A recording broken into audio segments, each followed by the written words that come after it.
Le musicien millionnaire et arrogant éclata de rire en voyant la petite fille de 8 ans, simple et pieds nus, se tenir sur la scène, et il la défia d'un duel de trompettes. « Si tu me bats, dit-il, je paierai toutes tes études dans la meilleure école de musique. » Mais quand elle commença à jouer, toute la salle tomba dans un silence absolu. Et ce qui arriva ensuite bouleversa tout le monde. Les projecteurs brûlaient sur la scène du Grand Théâtre de Paris, ce soir d'août, lourd et orageux. Lila Dupont, 8 ans, se tenait pieds nus dans une robe trop grande, serrant contre elle une vieille trompette cabossée, couverte de taches d'oxydation et de rubans adhésifs pour maintenir les valves. Michel Sterling était vautré dans son fauteuil de jury, comme un roi sur son trône. Ses disques de platine et ses victoires de la musique brillaient sous les projecteurs. À 27 ans, il était l'enfant prodige du jazz contemporain français, beau, talentueux et parfaitement conscient de l'être. Sa trompette sur mesure, valant plus qu'une voiture neuve, reposait nonchalamment sur ses genoux. « Eh bien, dit-il dans le micro d'un ton mielleux. « Qu'avons-nous là, ma petite? Tu as trouvé cet engin dans une poubelle? » Le public éclata de rire. Les petites mains de Lila se crispèrent sur l'instrument. « Oui, monsieur, » répondit-elle timidement, la voix à peine audible. « Je l'ai trouvé derrière la boutique de musique du vieux monsieur Martin l'année dernière. » De nouveaux rires parcoururent la salle. Michel se pencha, son sourire parfait s'élargissant. « Et tu crois pouvoir jouer de cette ferraille dans un vrai concours? » « Chérie, ici c'est Paris, pas la kermesse du quartier. » Dans les coulisses, Claire Dupont, la mère de Lila, observait, encore vêtue de son uniforme de serveuse, qui sentait le café et la friture de sa double journée. Ses doigts agrippèrent le rideau si fort que ses jointures blanchissaient. Mais quelque chose brilla dans les yeux sombres de Laila. Pas de la peur, mais une flamme. « Mon papa jouait de la trompette, » dit-elle d'une voix soudain plus assurée. Il disait « La musique ne vient pas de la brillance du métal, mais de ce qu'on porte dans le cœur. » Michel éclata de rire. « Ton père? Vraiment? Et où est-il donc? Pourquoi ne t'apprend-il pas correctement au lieu de te laisser te ridiculiser avec ce tas de ferraille? » Le théâtre se figea. Même les autres jurés se remuèrent, mal à l'aise. « Il est mort, » répondit simplement Lila. « Il y a 2 ans. Il n'a jamais pu jouer professionnellement, mais il m'a tout appris avant de partir. Et depuis, je m'exerce 6 heures par jour avec cette trompette, parce que c'est tout ce qu'il me reste de son rêve. » Le sourire de Michel s'effaça un instant. Puis il se leva, ses chaussures italiennes claquant sur le plancher de la scène. « Écoute, petite, » lança-t-il d'une voix qui résonna dans tout le théâtre. « On va rendre les choses intéressantes, un vrai défi. Toi et moi, ici, maintenant. Si tu me bats, je t'offre 5 années d'études dans le meilleur conservatoire de Paris, tout payé, matériel compris. » Un murmure parcourut la salle. Claire porta la main à sa bouche. « Mais si tu perds, » poursuivit Michel, retrouvant son sourire, « tu admettras que les rêves ne paient pas le loyer, et tu arrêteras de perdre ton temps avec ce débris. » Marché conclu. Tous les regards se tournèrent vers la petite fille à la robe trop grande et à la trompette rouillée. Les caméras zoomèrent, le moment parfait pour la télévision. Lila baissa les yeux vers son instrument. Ses doigts parcoururent les bosses, les bandes adhésives, les endroits où les mains de son père avaient poli le métal à force d'amour. Puis elle leva la tête vers Michel Sterling, et quelque chose dans son regard fit reculer le musicien d'un pas involontaire. « Marché conclu », murmura-t-elle. Elle porta la trompette à ses lèvres. Michel roula les épaules comme un boxeur entrant sur le ring, un geste étudié pour les caméras. Il leva sa trompette rutilante, un modèle Selmer Paris, sur mesure, valant plus de 40 000 €. La lumière accrochait chaque courbe du cuivre poli comme s'il était en or liquide. L'instrument seul coûtait plus que 2 ans de salaire de clerc au café. « Mesdames et messieurs, déclara-t-il avec le sourire éclatant qu'on voyait sur toutes les couvertures de magazines, laissez-moi vous montrer ce qu'est la vraie musique. Quand on a la bonne formation, le bon instrument et la bonne discipline. » La pause fut calculée. L'emphase sur bonne était un coup de poignard verbal dirigé vers la fillette dans l'ombre. Michel se plaça au centre de la scène, les pieds ancrés dans la posture qu'il avait apprise au conservatoire. Il leva la trompette à ses lèvres et la première note qui s'en échappa fut tout simplement spectaculaire. Elle s'éleva dans tout le théâtre, parfaite et puissante, faisant vibrer les lustres de cristal qui résonnaient à l'unisson. Michel se lança dans le concerto pour trompette en mi bémol majeur de Haydn, l'une des œuvres les plus exigeantes du répertoire classique.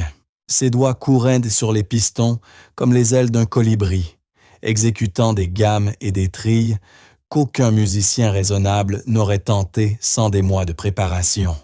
Les passages de triple coup de langue ressemblaient à des rafales de mitraillettes, et les sauts d'un registre à l'autre semblaient défier la physique. Le public était hypnotisé. Les spectateurs se penchaient sur leurs sièges, la bouche ouverte. Ce n'était pas seulement bon, c'était magistral. Voilà pourquoi Michel Sterling avait remporté 3 victoires de la musique avant 30 ans. Voilà pourquoi son dernier album s'était vendu à des centaines de milliers d'exemplaires. Voilà pourquoi il facturait 50 000 € pour un concert privé. Il joua exactement 3 minutes et 47 secondes. Il avait tout chronométré, terminant sur une note suraiguë qui semblait percer le plafond du théâtre. Il l'atteint pendant 6 secondes, le visage à peine crispé avant de l'interrompre avec une précision chirurgicale.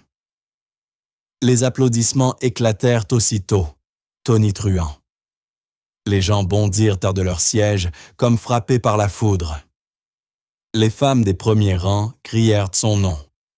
Les autres jurés hochèrent la tête, impressionnés, notant sur leurs fiches avec admiration. Plusieurs spectateurs sortaient déjà leur téléphone pour poster des vidéos sur les réseaux. Michel Sterling écrase tout au concours. Michel fit une révérence théâtrale, d'abord au centre, puis de chaque côté de la scène, savourant l'adoration comme un homme qui estimait l'avoir méritée. Quand il se redressa, son sourire était éclatant, sa confiance absolue. Il s'avança lentement vers Lila, ses chaussures italiennes claquant sur le plancher. Chaque pas était calculé, précis. Il s'arrêta juste assez près pour que son ombre recouvre la fillette. « À toi, ma chérie », dit-il d'une voix mielleuse que le micro amplifia. « Bonne chance pour passer après ça. Peut-être devrais-tu renoncer. Il n'y a aucune honte à admettre quand on est dépassé. » Il pencha la tête, feignant la compassion. « Je veux dire, inutile de te ridiculiser plus qu'il ne faut. Ce sera diffusé à la télévision, tu sais. Des milliers de gens regarderont. Peut-être des millions. » Lila resta figée au bord de la scène, ses petits pieds nus paraissant minuscules sur le plancher verni. Ses mains tremblaient autour de la trompette cabossée. Le métal terni absorbait la lumière au lieu de la refléter, la rendant encore plus misérable à côté de l'instrument rutilant de Michel. Dans les coulisses, Claire serra son poing contre sa bouche, luttant contre les larmes. Chaque instinct maternel lui criait de courir chercher sa fille et de la tirer de là. C'était une terrible erreur. Comment avait-elle pu laisser Lila accepter ce défi? Michel regagna sa place parmi les jurés, croisant les jambes avec assurance. Il se pencha vers Madame Deneuve, professeure de musique classique à la Sorbonne, 72 ans, cheveux d'argent et regard acéré. Il murmura quelque chose derrière sa main, et Claire le vit faire un geste dédaigneux vers Lila. Le visage de Madame Deneuve se durcit, mais elle ne dit rien. Le théâtre bourdonnait de murmures. Les spectateurs déclaraient déjà Michel vainqueur. Un adolescent au balcon cria « Donnez-lui le trophée, c'est réglé !» Lila fit un pas en avant, puis un autre. Chaque mouvement ressemblait à une marche dans le sable mouvant. Le projecteur semblait 10 fois plus chaud, et sa robe trop grande, donnée par la paroisse, lui collait à la peau sous la sueur de la peur. « Quand tu veux, ma chérie, » dit doucement Madame Deneuve, sa voix claire, perçant le brouhaha. C'était la seule gentillesse dans toute la salle, et Lila s'y accrocha comme à une bouée. Elle ferma les yeux.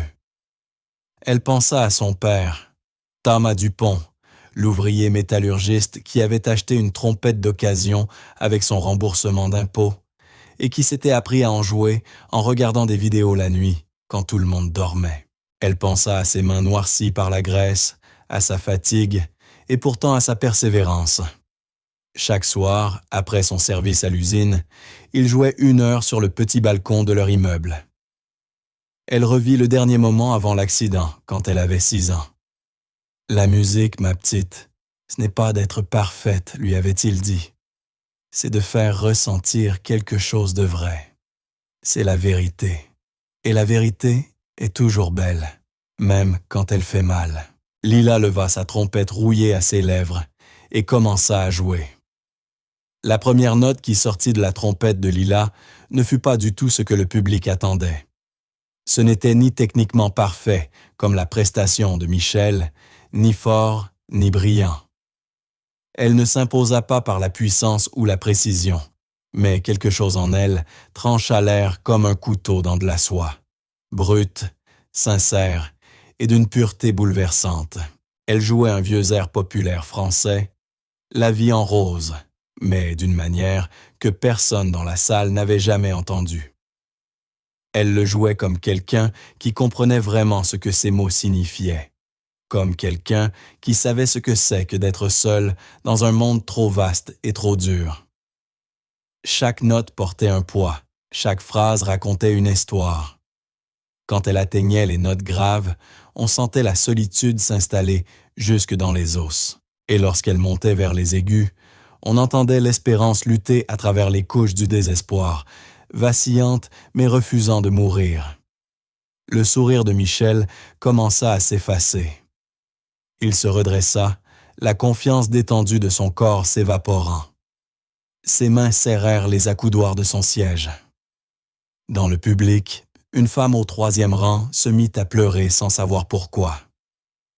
Elle n'était venue que parce que son mari avait eu des places gratuites. Elle n'aimait même pas vraiment la trompette.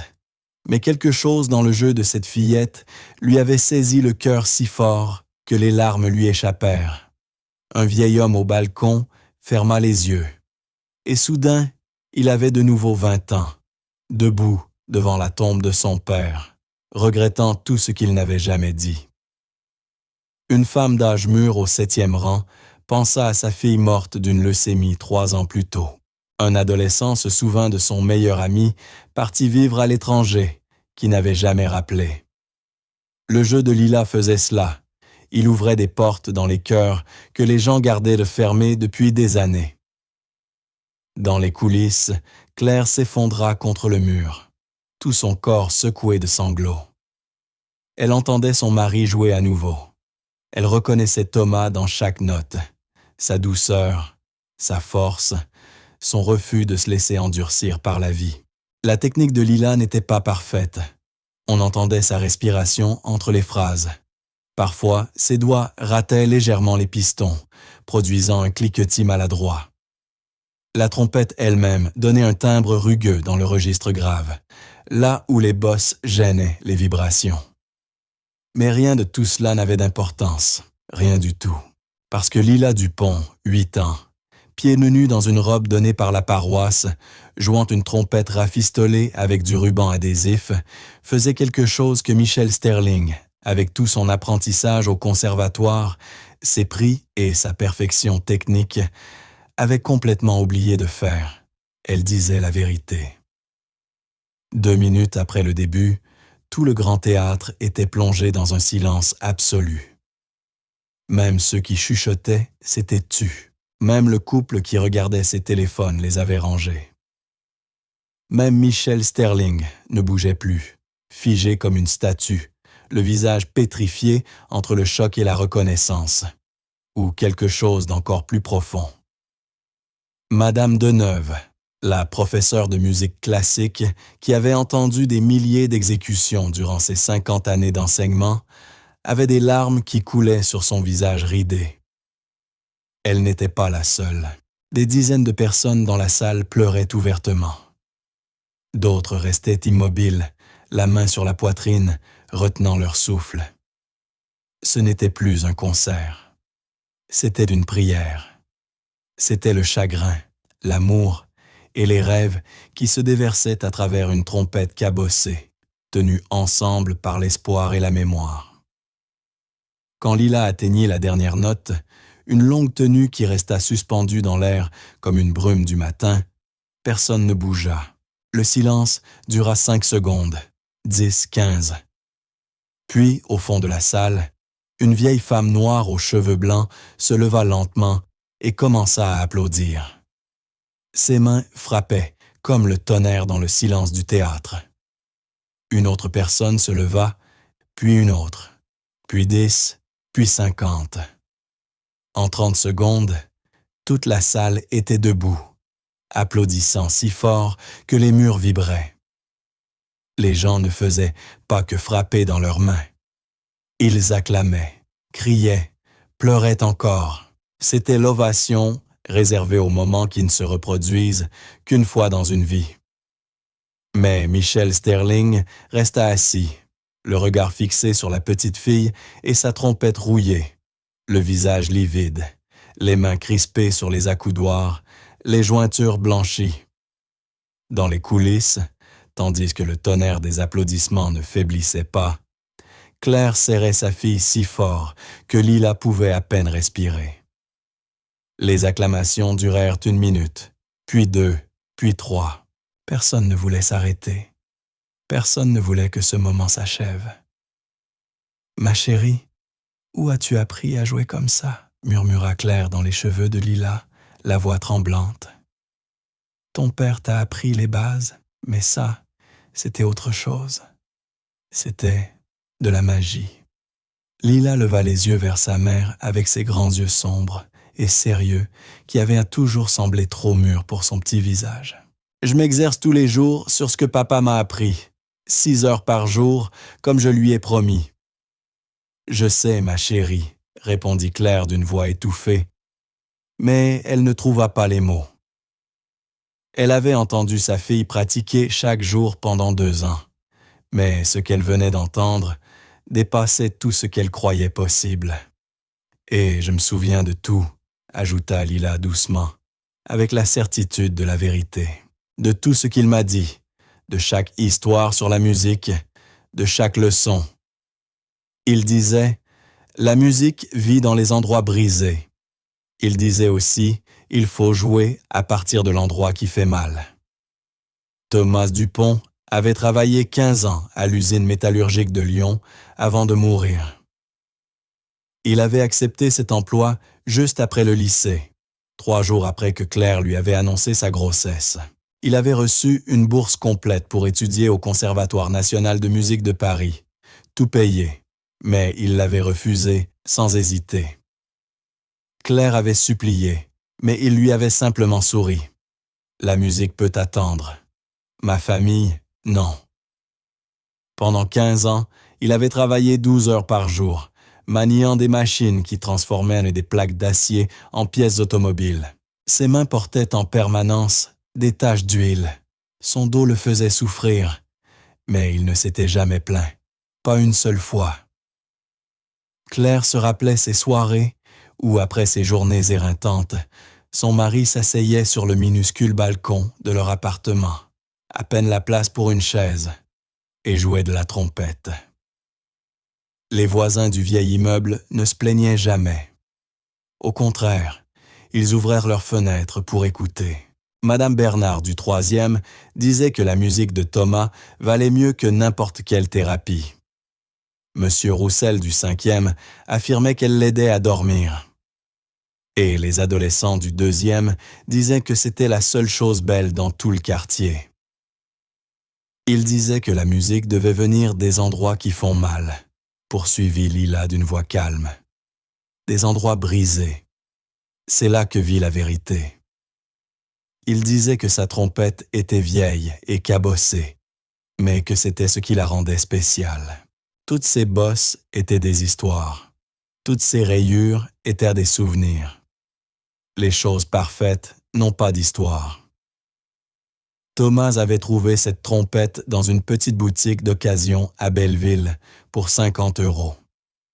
Le propriétaire, un homme triste, au visage fatigué et couvert de tatouages, lui avait dit qu'elle appartenait autrefois à un musicien de studio tombé dans la misère et obligé de la vendre pour payer son loyer. Thomas l'avait achetée avec l'argent qu'il économisait pour de nouvelles chaussures de sécurité, et il en avait joué chaque jour pendant 14 ans, jusqu'à la nuit où il n'était pas rentré de l'usine. L'explosion d'une chaudière avait tué 3 ouvriers sur le coup. Thomas Dupont faisait partie d'eux. 2 autres moururent plus tard à l'hôpital. L'enquête révéla que la direction avait ignoré des avertissements sur des soupapes défectueuses pendant 8 mois pour économiser de l'argent. L'entreprise paya des amendes et des indemnisations, mais cela ne ramena personne. Thomas avait 31 ans. Lila en avait 6. Claire avait voulu jeter la trompette après les funérailles. Elle ne pouvait pas la regarder sans entendre Thomas sur le balcon, sentir l'odeur d'huile de ses mains, ressentir son absence comme une plaie ouverte. Elle l'avait mise dans un carton, marqué « Donne à l'église », mais la petite Lila, 6 ans, l'avait retrouvée dans le tas, sortie discrètement et cachée sous son lit. Elle avait ensuite appris à jouer seule avec les vieux manuels de son père empruntés à la bibliothèque, ceux où il avait écrit des notes dans les marges. Elle s'exerçait pendant que Claire travaillait. Elle s'exerçait jusqu'à ce que ses lèvres saignent, jusqu'à ce que ses bras tremblent. « Je joue pour lui », dit Lila maintenant, levant les yeux vers sa mère avec une conviction absolue, pour que son rêve ne meure pas complètement, pour que quelque chose de beau sorte de toutes ces années passées à l'usine. Il a tout sacrifié pour nous. Le moins que je puisse faire, c'est de garder sa musique vivante. Claire serra sa fille dans ses bras, pleurant si fort qu'elle ne pouvait plus parler. À travers le rideau, elle vit Michel Sterling debout, se disputant avec Madame Deneuve. La professeure de musique classique gesticulait, le visage rouge de colère. Le troisième juré, Jean-Luc Moreau, producteur réputé pour découvrir de nouveaux talents, se tenait entre eux, visiblement mal à l'aise. Michel secouait la tête violemment, ses lèvres bougeant en mots tranchants que Claire ne pouvait pas entendre. Tout son corps exhalait la fureur. « Tu ne peux pas être sérieuse », siffla-t-il à voix basse, assez fort pour être menaçant. « C'est un concours de musique, Deneuve, pas une œuvre de charité ni un conte attendrissant pour les réseaux sociaux. Cet enfant a plus de talent brut que tout ce que j'ai vu en 30 ans d'enseignement au conservatoire, » répliqua Madame Deneuve, la voix tremblante de colère. « Et vous le savez bien, tout le monde dans ce théâtre le sait. J'ai jugé des concours internationaux. J'ai entendu des professionnels incapables de faire ce qu'elle vient de faire, » lança Madame Deneuve avec force. Jean-Luc Moreau se racla la gorge, mal à l'aise. Il travaillait dans l'industrie musicale depuis 40 ans, avait produit des albums pour des légendes, et il savait reconnaître quand il assistait à quelque chose d'extraordinaire. « Michel, mon garçon, tu dois admettre que c'était exceptionnel. Je n'ai jamais vu une réaction de public comme ça. Les gens ont été profondément touchés. C'est ça, la musique. » « Elle a bafoué les règles, » insista Michel, son calme parfait se fissurant comme une fine glace, une veine battant à sa tempe. « Regardez cette trompette. Elle n'est même pas entretenue correctement. C'est de la camelote. Comment savoir qu'elle n'est pas endommagée? Comment savoir qu'elle joue vraiment correctement et que ce n'est pas juste du bruit qui sonne émotionnellement? Madame Deneuve commença à répondre, la voix montant dangereusement. Mais Michel l'interrompit, penché en avant, le regard de fer. Je dis qu'il faut rester objectif, professionnel. Oui, elle a joué avec émotion. Oui, le public a aimé. Très bien, mais techniquement, j'ai frappé chaque note parfaitement. J'ai exécuté une des pièces les plus difficiles du répertoire sans la moindre faute. C'est ça qui doit compter dans un concours. La maîtrise, la formation, l'excellence. Pas une histoire triste sur un père mort. Jean-Luc, mal à l'aise dans son costume cher, se tourna vers Madame Deneuve. Il a un point sur l'aspect technique. L'enfant était forte émotionnellement, mais la prestation de Michel était techniquement irréprochable. Technique? La voix de Madame Deneuve monta un peu avant qu'elle ne se reprenne. La musique ne se réduit pas à la perfection technique, Jean-Luc. Il s'agit de liens. Il s'agit de faire ressentir aux gens quelque chose. Il s'agit de la vérité. À quoi bon une technique parfaite si la musique est vide et ne touche personne? Michel changea alors de tactique comme un avocat qui pivote au tribunal, sa voix redevenant mesurée et raisonnable. Réfléchissez pragmatiquement. Cette émission a besoin d'un gagnant qui puisse nous représenter professionnellement. Quelqu'un de poli, qui peut obtenir de vrais engagements et faire bonne figure pour le show. Quelqu'un avec qui les sponsors voudront travailler. Pas une fillette de 8 ans avec un instrument rouillé et une histoire triste qui abandonnera probablement la musique dans un an. Madame Deneuve le fixa comme si elle le voyait pour la première fois. Alors c'est ça au fond, ton ego. Tu ne supportes pas qu'une enfant sans formation formelle, jouant d'une trompette tenue par du ruban adhésif, t'ait complètement surpassé. Tu ne supportes pas qu'elle ait touché les gens d'une manière que tu n'arrives plus à atteindre. Un éclat dangereux passa dans les yeux de Michel. Je n'ai pas été surpassé, je me suis fait pleurer dessus. Il y a une différence. Elle a manipulé les émotions. Moi, j'ai démontré la maîtrise. Toi, tu n'as démontré que ton propre vide, répliqua Madame Deneuve, froide. Dans les coulisses, Lila les regardait se disputer à travers une fente du rideau. Elle n'entendait pas clairement les mots, mais voyait Michel gesticuler avec rage, son visage déformé par la colère. Elle voyait Madame Deneuve secouer la tête avec véhémence. Elle voyait Jean-Luc regarder entre eux comme un homme face à un accident de voiture. Son estomac se noua en sanglots. Ses mains étaient glacées, malgré la chaleur des coulisses. « Qu'est-ce qui se passe, maman? » chuchota-t-elle. Le visage de Claire s'était durci, la mâchoire serrée. Ses années à gérer des clients difficiles lui avaient appris à lire la situation. Cet homme essaie de se dérober à sa promesse, ma chérie. Michel se leva brusquement, lissant sa veste de créateur. Il attrapa le micro avec une aisance étudiée et, tourné vers le public, remit son millionnaire sourire en place comme si rien ne s'était passé. « Mesdames et messieurs, puis-je avoir votre attention, s'il vous plaît? » Sa voix tonna dans les haut-parleurs, chaleureuse et professionnelle. Mes collègues et moi devons discuter sérieusement des règles techniques de ce concours. Nous voulons être totalement justes envers les deux interprètes. Nous allons prendre une pause de 15 minutes pour délibérer correctement. Merci de votre patience et de votre compréhension. Le public murmura, confus. Certains protestèrent à voix haute. La plupart pensaient que la décision était évidente. Mais le sourire de Michel ne fléchit pas. Il quitta la scène, ses chaussures coûteuses, claquant sur le parquet, sans oublier de lancer à Lila un regard par-dessus son épaule, un regard qui glaça le sang. « Je vais te détruire et tu ne pourras rien y faire. » Claire retira Lila du rideau. Mais toutes deux savaient la vérité. Quoi qu'il advienne, Michel Sterling n'allait pas abandonner sans livrer bataille. 15 minutes plus tard, Madame Deneuve trouva Claire dans la loge, tenant la main de Lila, tandis que la petite restait assise, silencieuse, serrant sa trompette contre elle. Le visage de Madame Deneuve était encore rouge de colère, et ses mains tremblaient légèrement lorsqu'elle referma la porte derrière elle. « Madame Dupont, j'ai une question très importante à vous poser, » dit-elle en s'asseyant lourdement sur une chaise pliante. « Votre mari, feu Thomas Dupont, vous a-t-il jamais parlé de l'endroit où il avait appris à jouer de la trompette?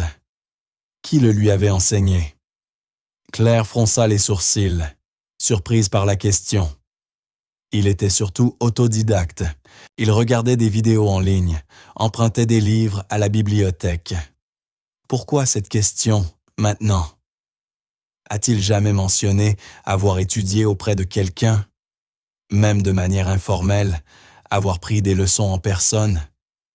Claire réfléchit, fouillant dans des souvenirs qu'elle gardait soigneusement enfermés.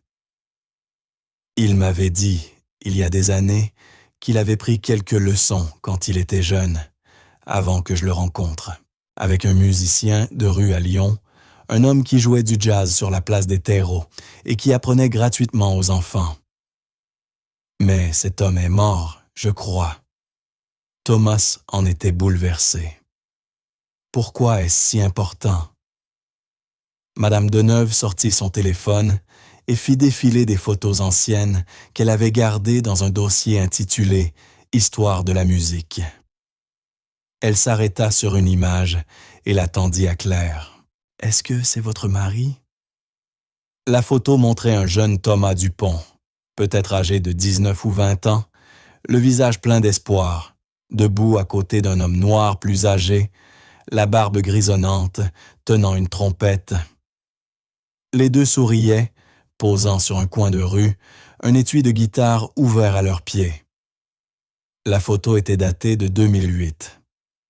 Claire sentit sa gorge se serrer.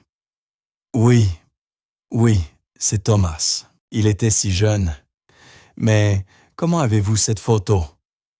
Parce que l'homme à côté de lui, répondit doucement Madame Deneuve, c'est Jacques Sterling, le père de Michel Sterling. La pièce devint totalement silencieuse. Même les bruits étouffés du théâtre semblèrent s'effacer. Jacques Sterling était l'un des plus grands trompettistes de jazz de sa génération, reprit Madame Deneuve, la voix lourde d'une vieille tristesse. Il aurait dû être célèbre. Il aurait dû avoir la carrière que Michel a aujourd'hui. Mais il a refusé de compromettre son art pour le succès commercial. Les maisons de disques voulaient qu'il joue de la musique pop, qu'il dilue son jazz pour être plus vendable. Il les a tous envoyés promener. La main de Claire se porta à sa bouche, les yeux écarquillés. Jacques a passé les 15 dernières années de sa vie à enseigner gratuitement la musique aux enfants des rues de Lyon, continua Madame Deneuve. Des enfants sans moyens, issus de familles brisées, qui avaient besoin de musique pour survivre. Il restait place des terreaux, de midi jusqu'au coucher du soleil, à enseigner à quiconque voulait apprendre. Il est mort il y a 10 ans, d'une crise cardiaque. Il avait 63 ans.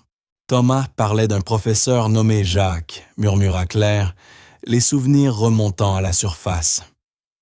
Il disait que cet homme avait changé sa vie, qu'il lui avait appris que la musique ne consiste pas à être le meilleur ou le plus célèbre, mais à être sincère, à dire la vérité, à ne pas laisser le monde te forcer à jouer la chanson d'un autre. Mais Thomas n'a jamais mentionné son nom de famille. Je n'en avais aucune idée. « Michel ne parle jamais de son père », dit Madame Deneuve avec une douleur perceptible. Ils se sont violemment brouillés quand Michel avait 20 ans. Jacques voulait que son fils poursuive le jazz, qu'il perpétue la lignée d'une musique honnête. Mais Michel a signé avec une grande maison de disques et a commencé à jouer du jazz pop commercial, tout ce qui se vendait. Jacques l'a traité de vendu, en direct à la radio. Il l'a appelé « traître à la vraie musique ».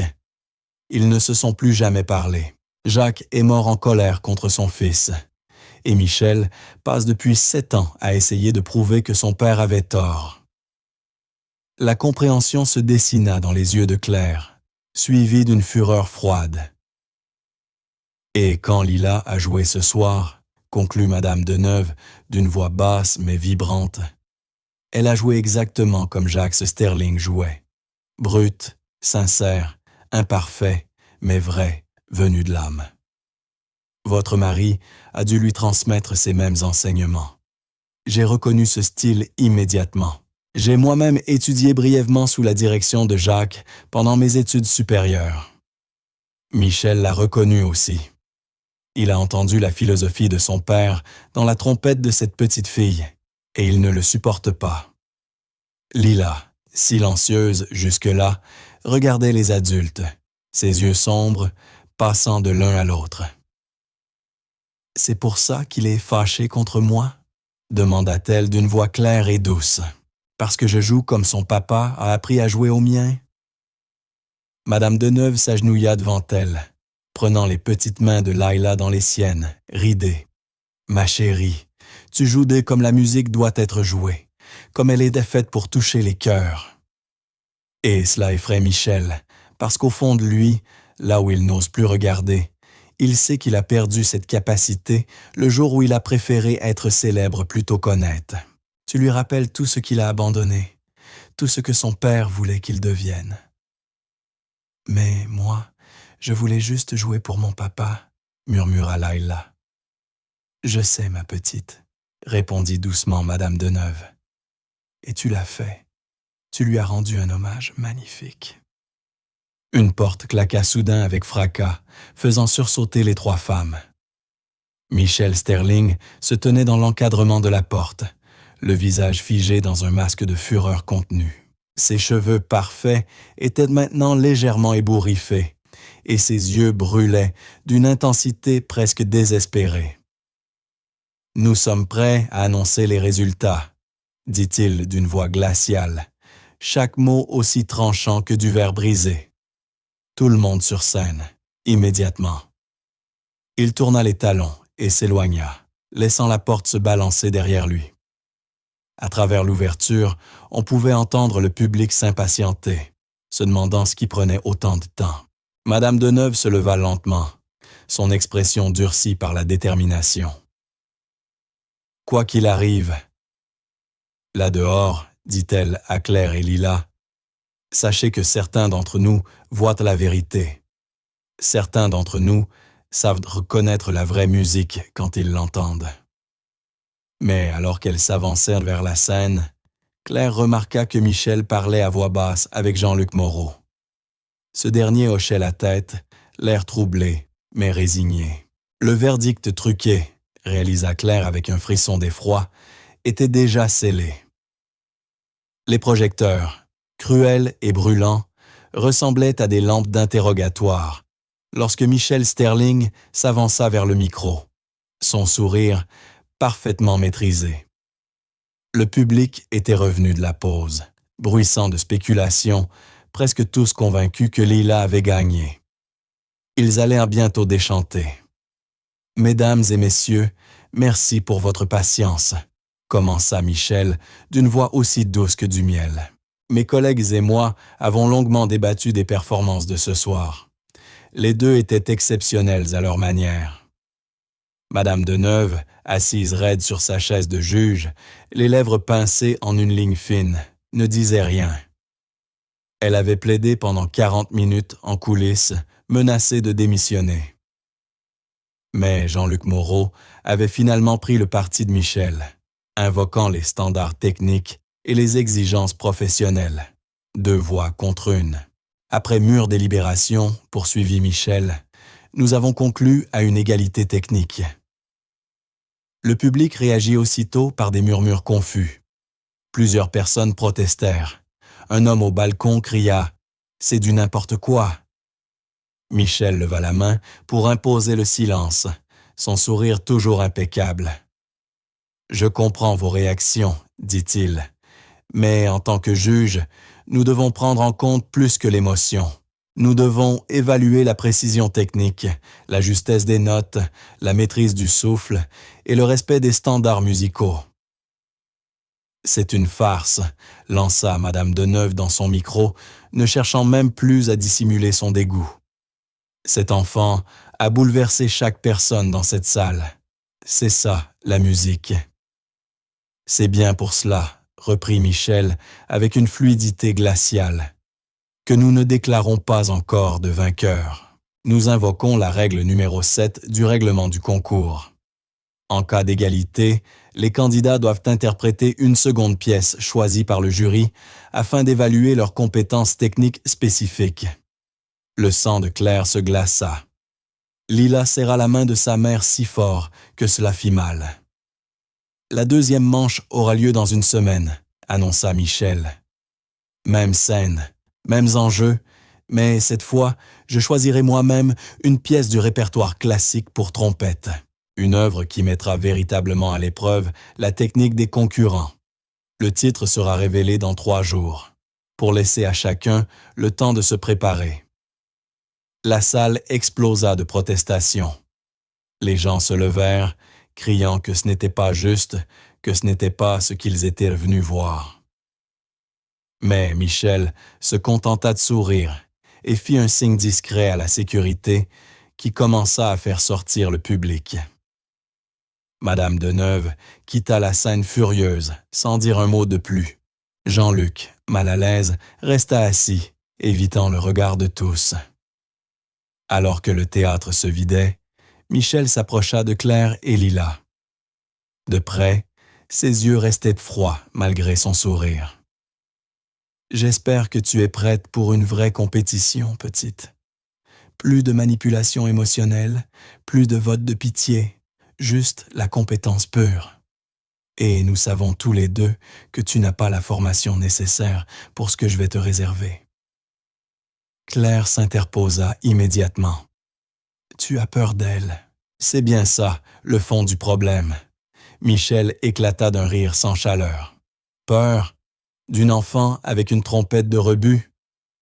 Non, je veille simplement à préserver l'intégrité de ce concours. À la semaine prochaine. » Il s'éloigna, laissant mère et fille seules sur la scène vide. Lila leva les yeux vers sa mère, et pour la première fois, Claire vit la peur véritable dans ceux de sa fille.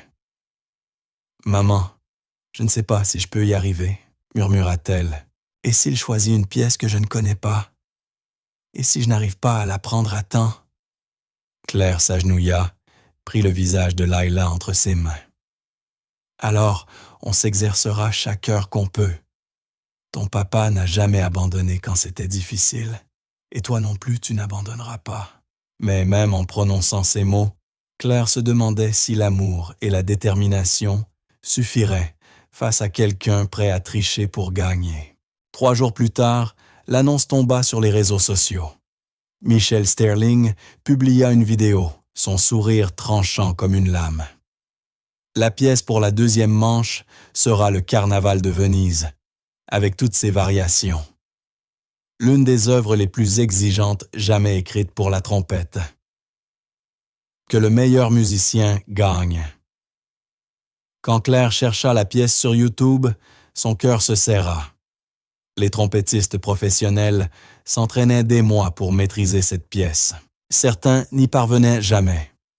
Elle exigeait le double et le triple coup de langue, une agilité extrême des pistons et une amplitude sonore vertigineuse, des techniques bien au-delà de tout ce que Thomas avait pu enseigner à Lila.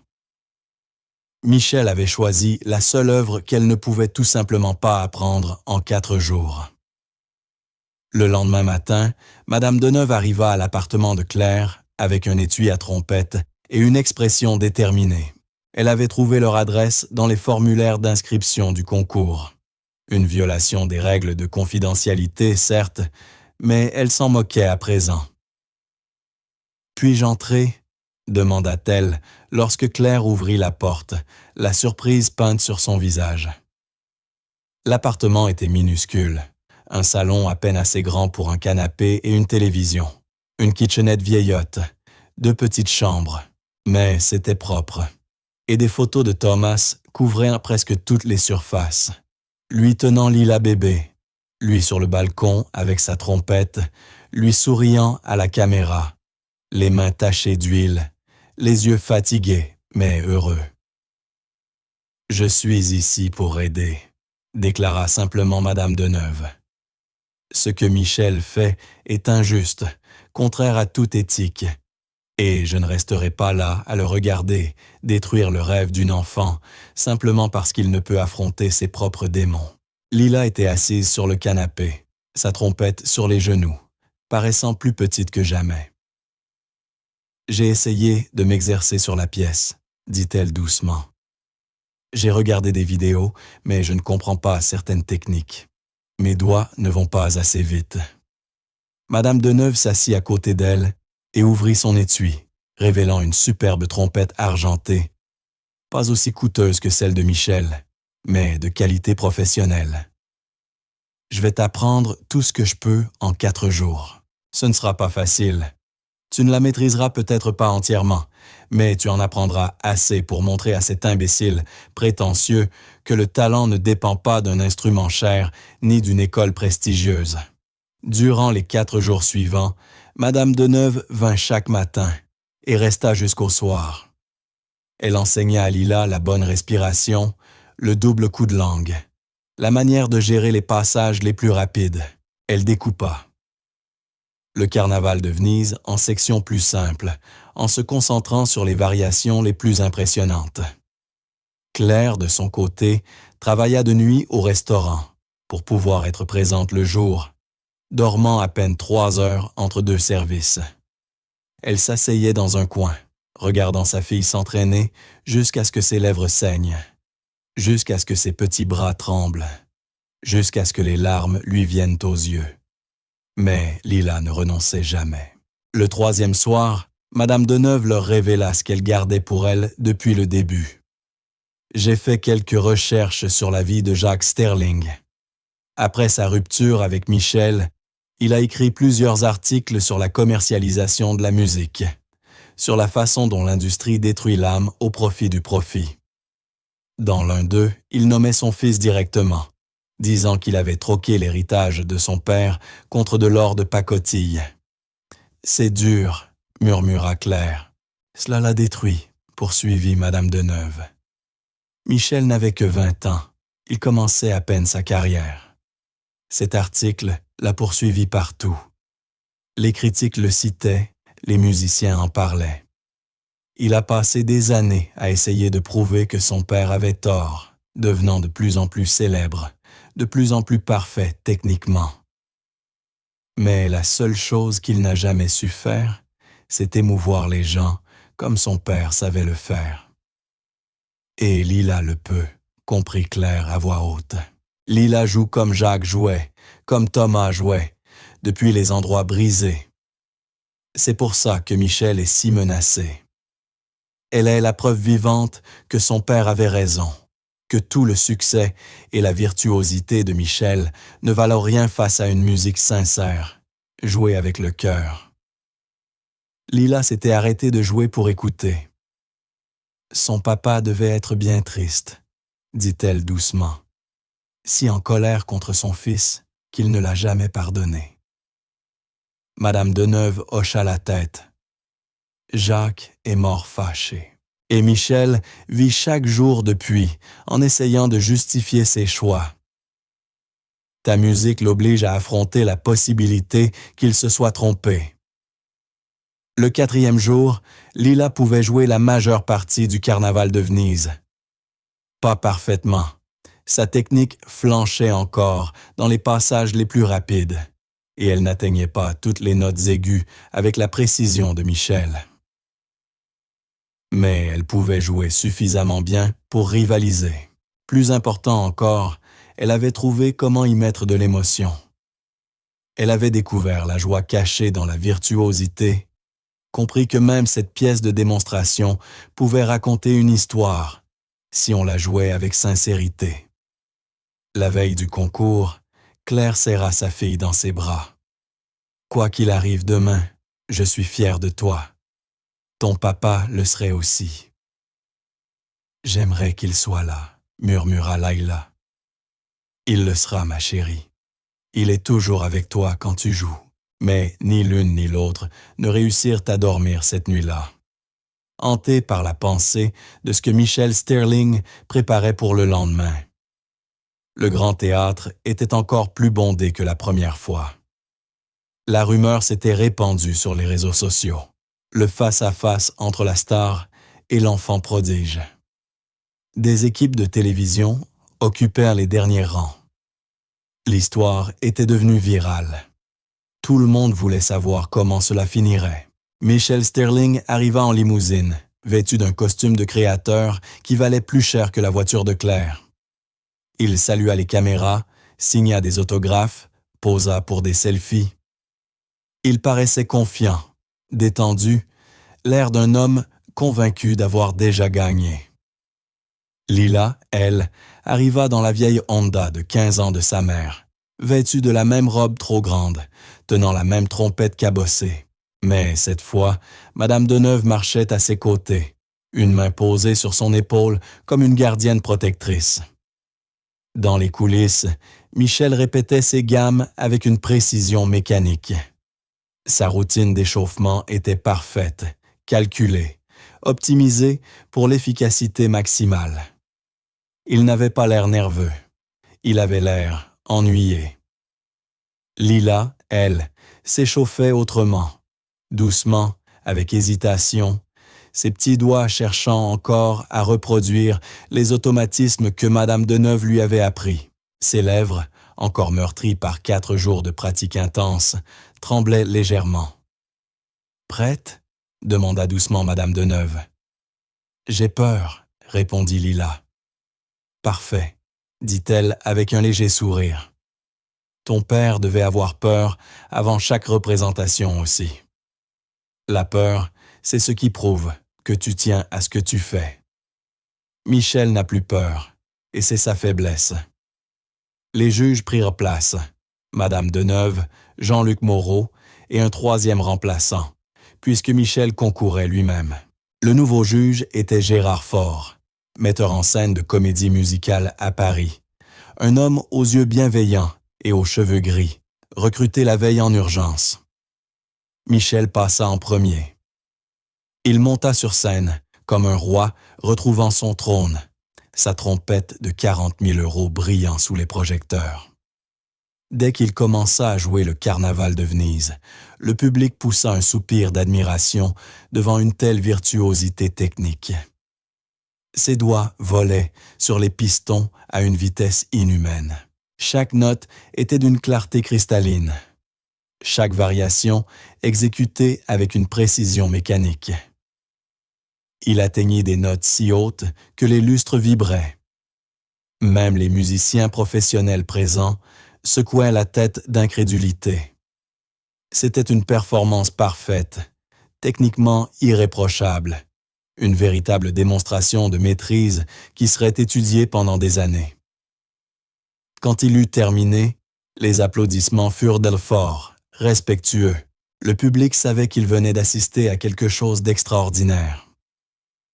Mais il manquait quelque chose. L'ovation debout du premier soir n'eut pas lieu. Les gens applaudirent poliment, impressionnés mais pas touchés. Michel le sentit. Son sourire vacilla une fraction de seconde avant de se ressaisir. Puis vint le tour de Lila. Elle s'avança au centre de la scène, tremblante. Ses mains vibraient. Ses pieds nus semblaient minuscules sur le parquet brillant.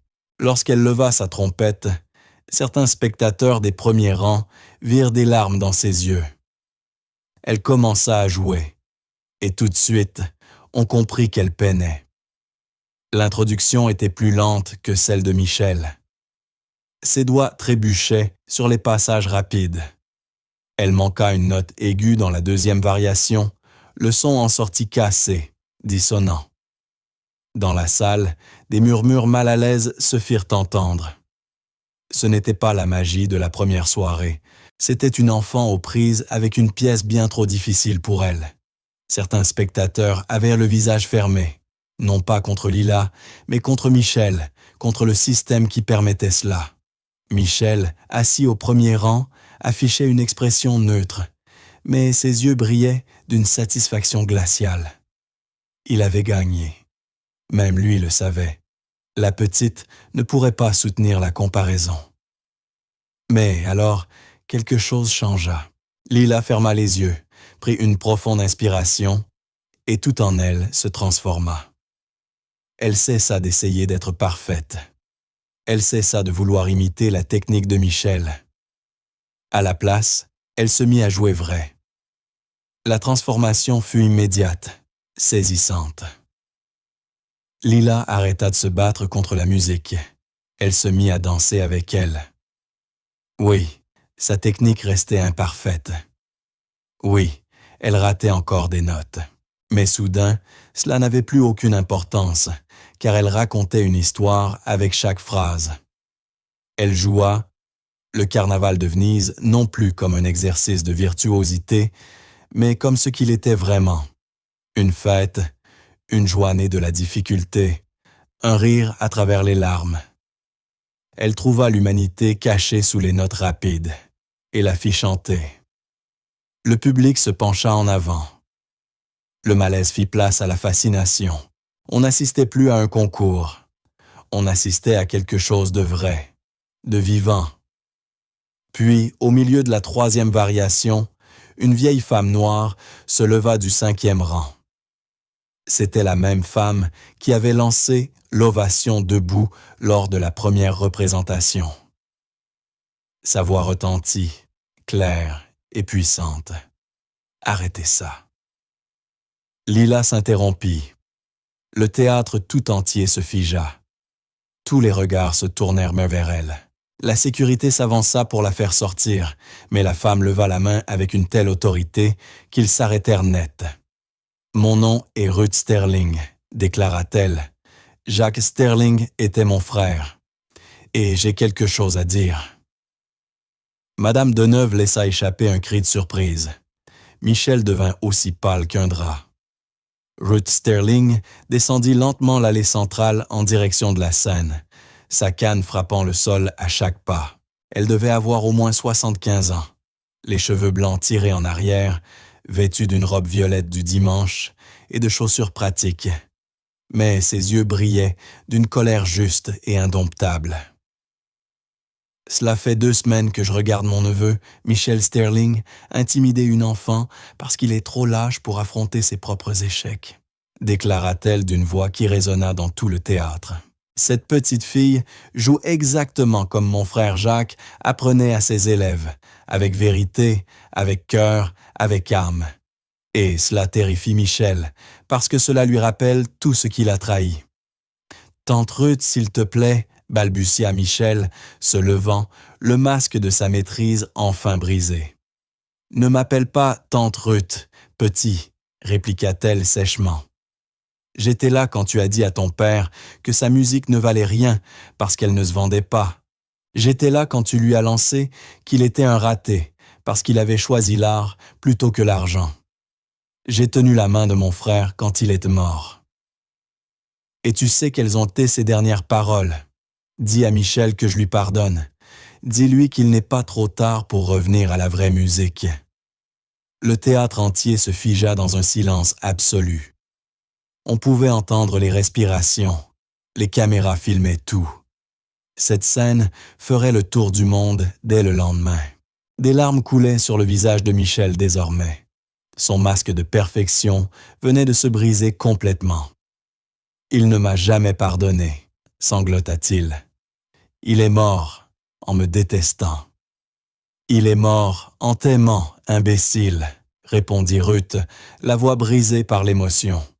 « Il est mort en espérant que tu te souviendrais de ce qu'il t'avait appris.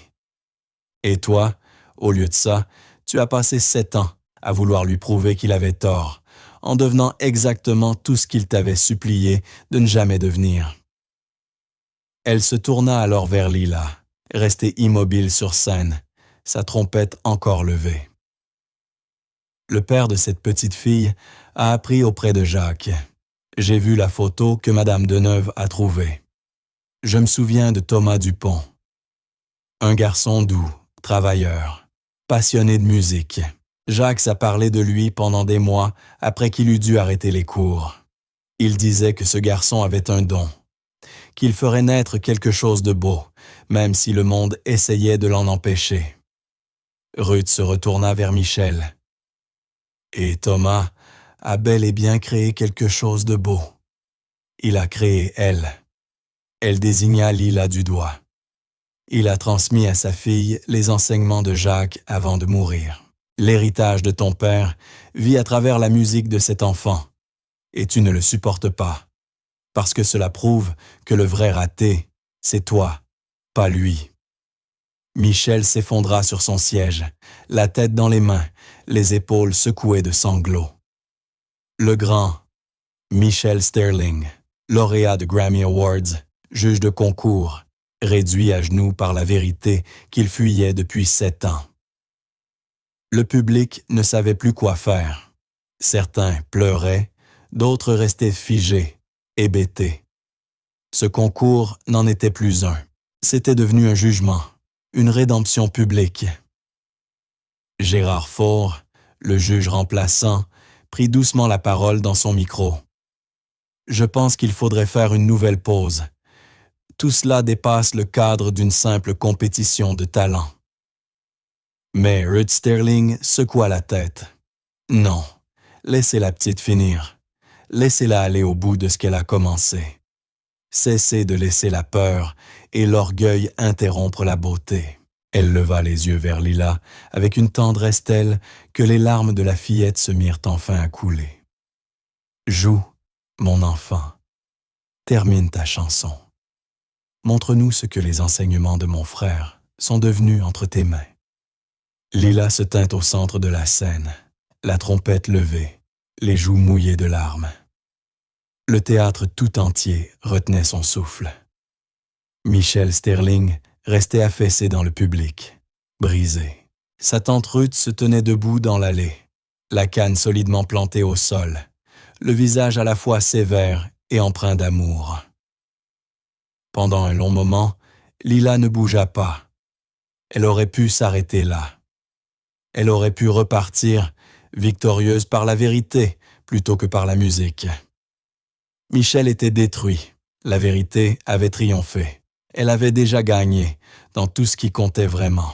Mais elle pensa à son père, Thomas Dupont, qui n'avait jamais renoncé, même quand le monde lui disait que ses rêves ne valaient de rien. Qui jouait sa trompette sur leur minuscule balcon chaque soir après 12 heures de travail. Non pas parce que quelqu'un l'écoutait, non pas pour la gloire, mais parce que c'était vrai. Elle pensa à Jacques Sterling, un homme qu'elle n'avait jamais rencontré, mais dont les enseignements vivaient dans chaque note qu'elle jouait. Un homme qui avait choisi l'art plutôt que la fortune, la vérité plutôt que le succès, et qui avait payé ce choix chaque jour de sa vie.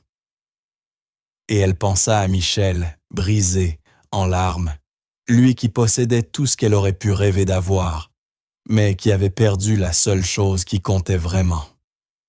Lila abaissa lentement sa trompette. Le public se crispa, croyant qu'elle abandonnait. Mais au lieu de cela, elle s'approcha du micro, et sa petite voix résonna à travers le théâtre. « Monsieur Sterling a appris une chanson à mon papa, » dit-elle calmement. « Enfin, Jacques Disney Sterling, je veux dire. Mon papa la jouait souvent sur le balcon. Il disait qu'elle s'appelait Matin de Lion. Il disait que M. Sterling l'avait écrite pour son fils, dans l'espoir que Michel la joue un jour. Mais papa disait que Michel ne l'avait jamais apprise. » La tête de Michel se releva brusquement, son visage couvert de larmes, bouleversé par la reconnaissance et la douleur. « Mon papa me l'a apprise avant de mourir, » continua Lila d'une voix tremblante. « Il disait que c'était la plus belle chanson qu'il ait jamais entendue. Il disait qu'elle parlait d'aimer quelqu'un, même quand il te brise le cœur, de laisser la porte ouverte, même quand il ne rentre plus. » Elle leva de nouveau sa trompette. « Je vais la jouer maintenant, pas pour le concours, pas pour gagner, juste parce que la chanson de M. Sterling mérite d'être jouée, Et aussi parce que, peut-être, Michel n'a jamais eu la chance d'entendre son papa lui dire « Je t'aime » à travers la musique. La main de Ruth Sterling vola à sa bouche. « Oh, douce enfant » murmura-t-elle. Madame Deneuve pleurait à chaudes larmes. Même Gérard Faure avait les yeux embués. Lila ferma les yeux et commença à jouer Matin de Lion. La mélodie était simple au début, une sorte de lever de soleil en son doux, mais elle devint vite plus complexe, plus chargée d'émotions. C'était une conversation entre un père et son fils, exprimée non pas en mots, mais en notes. Elle posait des questions. « Pourquoi es-tu parti? Où es-tu allé? » Elle apportait des réponses. « Je suis toujours là. J'attends. Je te pardonne. » La chanson monta en puissance. Non pas bruyante, mais profonde. Une étreinte musicale, une réconciliation qui n'avait jamais eu lieu dans la vie, mais qui pouvait se produire ici, à travers la musique, si quelqu'un avait le courage d'écouter. Michel Sterling se leva lentement, chancelant, le visage dévasté et émerveillé. Il entendait la voix de son père pour la première fois depuis 7 ans. Il entendait l'amour qu'il s'était persuadé de ne plus mériter. Il entendait le pardon qu'il n'avait jamais cru recevoir. Quand Lila joua la dernière phrase, une ligne descendante si douce qu'on aurait juré qu'elle disait « Reviens à la maison ». Michel laissa échapper un son à mi-chemin entre le sanglot et la prière. Il descendit l'allée comme dans un rêve, avançant vers la scène où cette petite fille venait de lui offrir le plus grand cadeau qu'on lui eût jamais fait. Il s'arrêta au bord de la scène et leva les yeux vers Lila, cet enfant de 8 ans qui, d'une manière ou d'une autre, était devenu le pont entre lui et la mémoire de son père. « Merci », dit-il dans un souffle brisé. « Merci de m'avoir rendu quelque chose que je croyais perdu à jamais. » Lila abaissa sa trompette et le regarda avec ses grands yeux sombres et graves. « Ton papa t'aimait, » dit-elle simplement. « Mon papa me l'a dit. Monsieur Sterling parlait souvent de toi. Il était triste que vous ne vous parliez plus, mais il ne cessa jamais de t'aimer. » Michel s'effondra à genoux, là, devant des centaines de personnes, les caméras tournant, et pleura comme un enfant. Pas les larmes polies de quelqu'un qui veut sauver la face, mais les pleurs brutes, désespérés, de celui qui retient depuis trop longtemps un océan de douleur. Ruth Sterling s'approcha et posa une main sur l'épaule de son neveu. « Jacques serait fier de cette petite, » dit-elle doucement. « Il dirait qu'elle incarne ce que la vraie musique doit produire.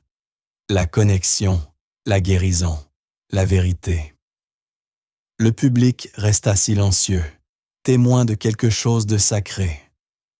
Ce n'était plus du divertissement, c'était une transformation.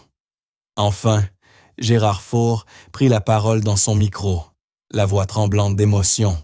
« Je pense que nous devrions nous réunir en privé. Ce concours est devenu quelque chose qu'on ne peut pas juger selon les critères habituels. » Mais Michel se leva, essuya ses larmes et marcha jusqu'à la table des juges. Il prit le micro d'une main tremblante. « Non, » dit-il d'une voix rauque. « Plus de délai, plus de faux-semblants. Je me retire du concours. Lila Dupont a gagné. Elle a toujours gagné. Dès la première note qu'elle a jouée, elle avait déjà gagné. » Le public explosa d'applaudissements, de cris et de larmes. Mais Michel n'en avait pas fini. « Et je vais tenir ma promesse », continua-t-il, la voix retrouvant sa force. 5 ans dans la meilleure école de musique de Paris, bourse complète, tout ce dont elle aura besoin. Et, il s'interrompit, réfléchissant quelques secondes. Et chaque enfant de cette ville qui ne peut pas se payer des cours de musique en aura gratuitement. Je crée une fondation au nom de mon père, la fondation Jacques Sterling, pour les jeunes musiciens, dès aujourd'hui. Les applaudissements devinrent un tonnerre, mais Lila resta là, immobile, regardant Michel avec une expression de douceur et de compassion. « Tu devrais apprendre à jouer Matin de Lion, » dit-elle calmement. Mais le micro capta ces mots. « Ton papa voulait que tu la connaisses. Il n'est jamais trop tard. » Michel sourit à travers ses larmes, le premier vrai sourire que quiconque lui avait vu depuis des années. « Tu veux bien me l'apprendre ?» demanda-t-il. Et Lila, cette fillette de 8 ans, avec sa trompette rouillée et le rêve de son père dans le cœur, hocha la tête. « D'accord, dit-elle, mais il faut exercer 6 heures par jour. C'est la règle. » 6 mois plus tard, la Fondation Jacques Sterling pour les jeunes musiciens ouvrit ses portes dans un ancien entrepôt réaménagé de l'est de Lyon. Le bâtiment avait autrefois appartenu à l'usine métallurgique de Lyon, la même où Thomas Dupont avait perdu la vie. Michel l'avait acheté pour une raison bien précise, transformer un lieu de tragédie en un lieu d'espérance. Le jour de l'inauguration, 200 enfants se présentèrent, chacun portant un instrument dans un état plus ou moins bon. Certains brandissaient des trompettes étincelantes offertes par des parents fiers. D'autres tenaient des guitares rafistolées avec du ruban adhésif, des violons sans cordes, des tambours à la peau percée. Peu importait. Tous reçurent le même accueil, le même enseignement, la même chance. Michel Sterling se tenait à l'entrée, saluant chaque enfant personnellement. Il avait changé. Les costumes de luxe avaient disparu, remplacés par un simple jean et une chemise. Ses cheveux n'étaient non plus impeccablement coiffés, mais son sourire, lui, était sincère, comme il ne l'avait plus été depuis 7 ans. « Bienvenue, » dit-il à un petit garçon timide, tenant un saxophone cabossé. « Viens, je vais te montrer ta salle de répétition. » À l'intérieur, les murs étaient tapissés de photos. Jacques Sterling jouant dans les rues de Lyon, entouré d'enfants. Thomas Dupont sur le balcon de son appartement, trompette levée vers le ciel. Et au centre, une photo devenue célèbre dans le monde entier. Lila Dupont, 8 ans, sur scène au Grand Théâtre, sa vieille trompette rouillée brillant sous les projecteurs, les larmes aux yeux, jouant « Matin de Lion ». Cette image avait fait le tour du monde en quelques heures.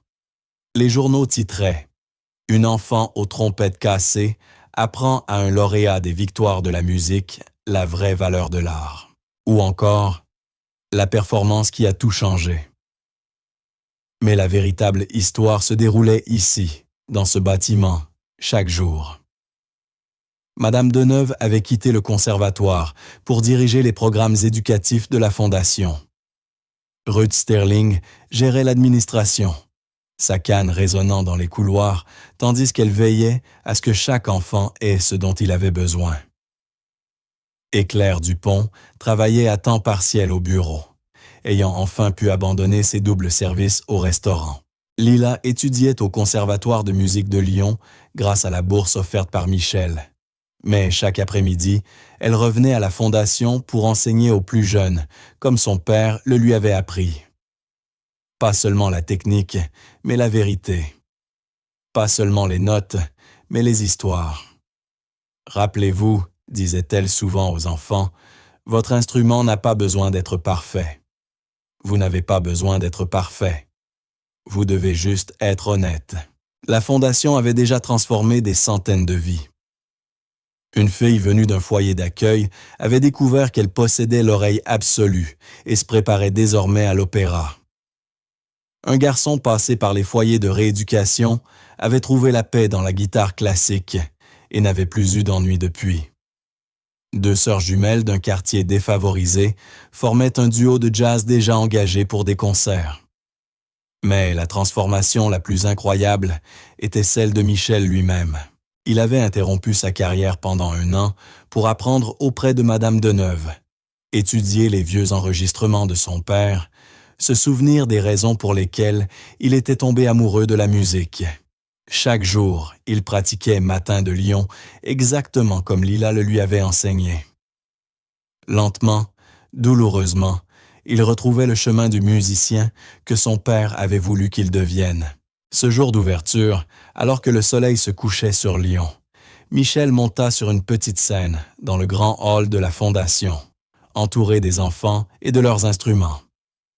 Les parents se tenaient au fond, les caméras de télévision locale filmaient. « Avant de commencer la fête d'aujourd'hui, » dit Michel dans le micro, la voix chargée d'une sagesse acquise à la dure, « je veux vous parler de mon père, Jacques Sterling, et d'un homme nommé Thomas Dupont, et de ce qu'ils nous ont appris sur la musique, la vie et la vérité. » Il raconta toute l'histoire, la rupture avec son père, les années à courir après la gloire en perdant son âme, Thomas apprenant auprès de Jacques dans les rues de Lyon, les leçons transmises de Jacques à Thomas, de Thomas à Lila.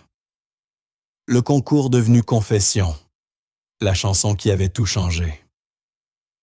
J'ai passé 7 ans à essayer de prouver que mon père avait tort, dit Michel, la voix tremblante, à vouloir montrer que le succès comptait plus que l'intégrité, que la célébrité valait mieux que la vérité.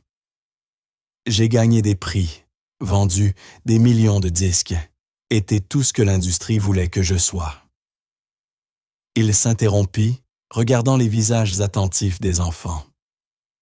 Et j'étais malheureux parce qu'au fond de moi, je savais qu'il avait raison. La musique, ce n'est pas le nombre de trophées que tu gagnes, ni l'argent que tu gagnes, ni la beauté de ton instrument. Il prit sa trompette. Ce n'était plus celle à 40 000 €, mais un vieux modèle acheté dans un dépôt-vente, cabossé, terni et magnifique. La musique, dit-il, c'est la connexion. C'est faire ressentir quelque chose de vrai. C'est la vérité, même quand elle fait mal, surtout quand elle fait mal. Michel regarda Lila, debout au premier rang avec sa mère. Cette petite fille de 8 ans, avec une trompette rouillée, m'a appris cela. Elle m'a appris ce que mon père essayait de me dire il y a des années. Que les choses brisées peuvent produire la plus belle des musiques. Que c'est dans l'imperfection que la vérité réside. Que les bosses, les rayures et les marques d'usure sont les histoires qui méritent d'être racontées. Il leva sa trompette. « Ce soir, dit-il, je vais jouer quelque chose que j'aurais dû apprendre il y a des années. Une chanson que mon père avait écrite pour moi. Une chanson qu'une petite fille courageuse m'a rendue alors que je ne la méritais pas. » Michel commença à jouer Matin de Lyon. Il ne la joua pas parfaitement. Sa technique se cherchait encore. Il manqua une note dans la deuxième phrase et l'on entendit sa respiration entre 2 passages. Mais il la joua avec sincérité. Avec toute la douleur, l'amour, le regret et l'espérance qu'il portait dans le cœur depuis 7 ans. Lorsqu'il termina, il n'y avait plus un seul œil sec dans la salle. Les enfants pleuraient, les parents pleuraient. Ruth Sterling serrait la main de Madame Deneuve et pleurait pour son frère, enfin, capable de laisser partir des années de colère et de tristesse. Mais la plus grande surprise vint quand Michel abaissa sa trompette et regarda droit dans les caméras. « Il y a encore une chose, » dit-il, la voix désormais stable. « Quelque chose que j'ai découvert en triant les affaires de mon père pour créer cette fondation. Quelque chose qui change tout. » Il sortit une vieille enveloppe jaunie. C'est une lettre que mon père m'a écrite 3 jours avant sa mort. Son avocat me l'a remise le mois dernier, avec pour consigne de ne l'ouvrir que quand je serai prêt à l'entendre. Je crois que je le suis enfin. Il l'ouvrit de ses mains tremblantes et lut à voix haute. « Michel, si tu lis cette lettre, cela signifie que tu as retrouvé le chemin de la vraie musique. Je savais que tu le ferais. Tu as trop du cœur de ta mère pour rester perdu à jamais. Je n'ai jamais été en colère contre toi, mon fils. J'avais peur pour toi, peur que tu gaspilles ton don à poursuivre les mauvaises choses. Mais j'ai toujours su que tu rentrerais un jour. Je t'aime, je suis fier de toi. Et quand tu seras prêt, Apprends à jouer Matin de lion. Je l'ai écrite le jour de ta naissance. C'est ta chanson. Elle l'a toujours été. Reviens, Michel. Reviens à la musique qui compte. Ton père, Jacques Sterling. La révélation tomba comme un coup de tonnerre. La chanson n'était pas un appel à la réconciliation, mais un cadeau d'anniversaire. Une berceuse écrite pour un fils nouveau-né. Une lettre d'amour qui avait attendu 27 ans avant d'être ouverte. Michel s'effondra sur une chaise, pleurant à chaudes larmes. Lila s'approcha et posa sa petite main sur son épaule. « Il t'avait déjà pardonné avant même que tu aies besoin de pardon, » dit-elle doucement. « C'est ce que font les papas. » Ruth Sterling se leva et s'adressa aux caméras. « Que ceci soit une leçon pour nous tous, » dit-elle. « Nous perdons tant de temps dans la colère et l'orgueil. Nous attendons des moments parfaits qui n'arrivent jamais. Mais la musique, la vraie musique, nous enseigne que les choses brisées peuvent être belles, qu'il n'est jamais trop tard pour rentrer à la maison, que l'amour n'attend pas qu'on soit parfait. » La célébration d'ouverture de la fondation se prolongea tard dans la nuit. Les enfants jouèrent de leurs instruments. Certains bien, d'autres moins bien, tous sincèrement. Michel jouait à leur côté, non plus en vedette, mais simplement en musicien parmi d'autres, cherchant la vérité. Et Lila Dupont, la petite fille de 8 ans, qui avait commencé ce voyage avec une trompette rouillée et le rêve de son père dans le cœur, rejoua. Parfois, je me sens comme un enfant sans mère une dernière fois. Mais cette fois, elle n'était pas seule. Des dizaines d'enfants se joignirent à elle, leurs instruments imparfaits formant une symphonie d'espérance. Claire regardait sa fille et pensa à Thomas, à son sacrifice, à la façon dont il avait engendré des ondes qui touchaient désormais des centaines de vies. Son rêve n'était pas mort, il s'était multiplié. Lorsque les dernières notes se perdirent dans la nuit lyonnaise, Michel s'approcha une dernière fois de Lila. « Merci, » dit-il simplement, « de m'avoir appris ce que mon père a essayé de m'enseigner toute sa vie. » Lila sourit, ce petit sourire grave qui la faisait paraître bien plus âgée qu'elle ne l'était. « C'est ce que fait la musique, » répondit-elle. « Elle nous réapprend à être humains. Et quelque part, dans cet endroit où vont les âmes quand leur travail sur terre est accompli, Jacques Sterling et Thomas Dupont sourirent, sachant que leur héritage vivait dans les mains d'enfants qui n'oublieraient jamais. La vraie musique vient de la vérité. Et la vérité, elle, naît dans les blessures qui osent encore créer la beauté.